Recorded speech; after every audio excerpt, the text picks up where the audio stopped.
నిజామాబాద్ ప్రజలు గర్వించే విధంగా చేస్తానన్నారు బీజేపీ ఎంపీ ధర్మపురి అరవింద్.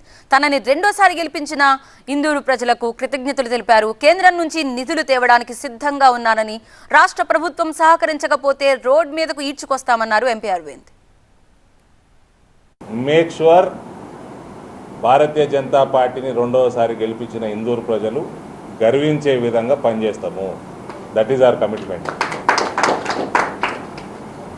మాకు రాష్ట్ర ప్రభుత్వం కోఆపరేట్ చేయకపోతే ఎండగడతాం, రోడ్డు మీద ఈడ్చుకొస్తాం. టీఆర్ఎస్ ప్రభుత్వం దిగిపోవడానికి 90% కారణం భారతీయ జనతా పార్టీ కార్యకర్తలు. నరేంద్ర మోడీ గారు ఈనాడు పేపర్కి ఇచ్చిన ఇంటర్వ్యూలో స్పష్టంగా 100 రోజుల ప్రణాళిక ప్రభుత్వం ఏం చేస్తుందో చెప్పింది. అందులో పసుపు బోర్డు యొక్క కార్యాలయాలు కూడా ఓపెన్ చేయడం, పసుపు బోర్డు కార్యాచరణ కూడా మొదలవుతుందని చెప్పడం జరిగింది. ఇక మిగిలిన పని నా బాధ్యత, నేను చేసుకొస్తాను. I'm on record. నా ప్రజలకి, నా రైతులకు ఏం కావాలో నేను చేసుకొని వస్తాను. మీకు దమ్ము ధైర్యం ఉంటే ఈ కాంగ్రెస్ వాళ్ళకి इंडस्ट्रियलाइज చేద్దాం. చలో స్టార్ట్ करो, इंसेंटिवाइज करो.